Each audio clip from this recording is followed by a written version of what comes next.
Hello, Ray Phoenix here. Welcome to Let's Play Ape Escape Preview Part 26. So we're returning to the airplane squadron. We're going to get the remaining monkeys. We're at that part of the game where Spectre knows he's pretty much lost at this point, but he still wants to take whatever monkeys he has left and try to use them against us as much as he could. But of course, we're going to capture the remaining monkeys. There's just only going to be a matter of time before they finally all get captured, and when we find all the remaining monkeys, they all get captured, and then Spectre loses for the final time. I like to think Spectre was finally defeated for good after this game, which would explain why there weren't any Ape Escape games after this one. Then again, Spectre returned in some of the spin-offs, like that Ape Escape Big Mission game. Yeah, it's kind of a spoiler, but yeah, Spectre's the main villain. But again, it's an Ape Escape game, so who else would be the main villain of it? Surely it's not going to be, I don't know, at least it's not like it's not like in the Spyro games, where Spyro has a different villain in each game, or the PS1 Spyro games, that is. It's not a game, it's not a game, like everyone knows that Spectre's the main villain. He's always the main villain of every Ape Escape game, and yet there's a different main hero, kind of the opposite of Spyro, because Spyro goes against a different villain in each PS1 game, but it's always the main character that goes after a different villain, but in Ape Escape, it's like the other way around. So there's one monkey hiding here.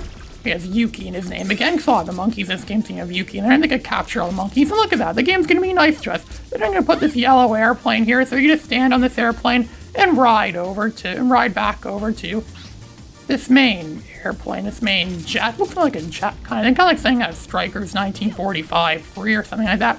Then you can jump on these planes that look like they're made out of cheap plastic. They're probably not made out of cheap plastic, but they look like they are, considering how lightweight they must be, because they tip over when we jump on them like that. I wonder who's flying these planes anyways. Is it monkeys? Well, it can't be monkeys because it would tell us to capture them. It's probably just people that got paid by Spectre to fly up here, or maybe it's even robots. Maybe they're automated, using the autopilot, or maybe it's uses that inflatable autopilot thing from Airplane. So we're going back into an airplane. It's the same one we were in before. Why am I not surprised? Pretty much have to go through the same level all over again. We already went for this level before, but the game makes us play for these levels all over again, just so you can capture a few measly little monkeys that, that the game wouldn't let us capture the first time around. And so this is where that king was. Yeah, that king that was flying. This is probably the king's jet or something like that allows him to fly anywhere in the world. And apparently there's 6 monkeys left in this level. Oh, wait a minute. I think I know where it was, actually. I think I know where that monkey hideout is. Yeah, I remember now. My radar doesn't really detect it, but I remember where it is now. It's somewhere in this plane. I think it's actually yeah, see, okay, now the monkey radar is detecting it barely. It's barely detecting it. It's actually probably on the fur and the... I would like to say ground level, but there is no ground level simply because it's an airplane. It doesn't have a ground. So now that's how we could transform into the super monkey. So we could go find her. Remember, we found this old, ratty, beat up plane. It does look like a beat up plane, like what's the opposite of first class? I don't know. Probably an airline that's notorious for crashing, one of those cheap ones that was likely to crash. Kind of like the opposite of Qantas. They say Qantas never crashed, but what Rain Man didn't know is that Qantas actually did crash. Qantas actually did crash in the 1920s, I think.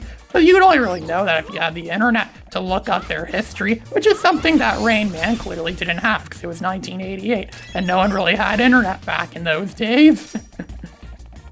Nowadays, information's available to everyone at their fingertips. So there is no wondering what something is or wondering how something could have been now. If you want to know what something is, you can look it up. There's no excuses for it anymore. And this could be a bad thing for some people, because then it makes sense. So then their minds get overloaded with information from looking up so much stuff, or intended to know so much stuff. They say it's impossible to know everything. But is that really true now? Now the internet can tell us everything. But again, even the internet doesn't know everything. The internet only knows that people upload to it, and not everyone uploads good stuff, like my videos. My videos are kind of proof of that the internet is not always, what people think it is or what it's always up to be or something like that. So the last 2 monkeys in this level they're one of them's running in one of those hamster wheel things. Yeah, 'cause I think that's how they power these airplanes. Spectre was too cheap to buy actual fuel for the airplanes, so instead he just buys.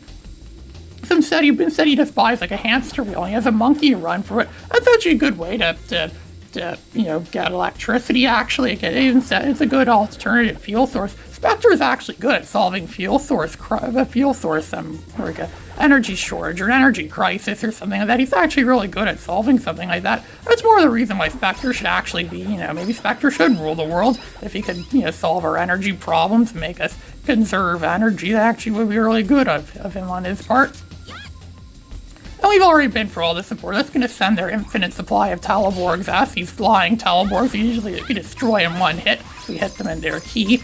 Hit the key and the Teleborgs in their key. So we're going to run down here. No, look, it's this tank again. Yeah, we're going to have to play Twisted Metal again, use this tank. There's also another game that was kind of like this too, only it was very different from Twisted Metal. It's called Grudge Warriors. It's on the PS1. And it involves actually like controlling tanks or like tank-like things. And you can actually go drive around and destroy stuff. It's actually not really, people say it's like Twisted Metal, but it's actually not like Twisted Metal at all. It's more like Tiny Tank or something like that. That's kind of where we're being right now. We're kind of being like Tiny Tank. Tiny Tank came out the same year as the first Ape Escape.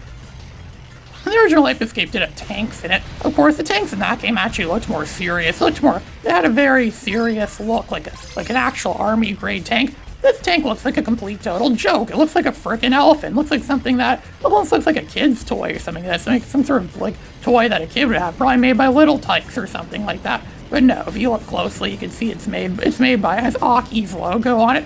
Aki likes to slap her logo on everything because Aki's the main inventor of everything in this game, not Dr. Phil. But I wonder how it compares to the quality of things Dr. Phil has made. I bet Aki's better at making stuff than Dr. Phil. I think she worked with Dr. Phil, as mentioned in Dr. Tomoki's backstory. And so now we're slowly driving through. I bet turtles could run faster than this. I've seen turtles flip over on their shells and like slide on their shells really, really fast. They may not be mutant, but they're definitely ninja turtles of some sort. And so now we have to ditch our tank and run up these stairs and run past everything else. And in that chamber up there is where the monkey is powering the entire jet. Octavian, yeah, his name's Octavian. I wonder if that's supposed to be a reference to something related to energy or electricity or something like that. I bet power outages would be very rare and uncommon if Spectre ran our world, because power outages actually become quite a serious problem in our world, mostly due to energy shortages and running out of power a lot of the time. And those wouldn't really happen if Spectre ruled Earth. But again, I wonder how much taxes Spectre make us pay. Spectre would probably make us fork over our life savings, or more than 90% of our life savings in tax payment. I bet Spectre would charge us so much money. What's he going to do with that money? He's probably going to keep it all for himself, just so he could buy more. Just so he could buy more novelties and frivolities and stuff like that. And all they ever do is just, all they would ever do is just, I don't know, maybe give it some entertainment for like a few minutes and then ditch it for something else. But if you have so much money from so much people all over the world, running out of money is probably not going to be a problem for Spectre's part. It's probably not going to be a problem on Spectre's part. If he rules the world, people who rule the world never run out of money. That's because they could just get whatever they want whenever they want. They rule the world. But then again, no one really knows how that would actually be like, because no one's ever ruled the world before. It's never really been a true dominated dictator of the world. And I don't think this monkey can do anything to get away from it. He's probably one of the easiest monkeys in the game to capture. And there, we captured him. And now we cleared out the airplane squadron. The airplane squadron is now completely cleared. Erdanaki is going to tell us some more useless stuff that she keeps telling us right from the beginning of the game. Yeah, that's all there is about the airplane squadron. This is Ray Phoenix, signing out.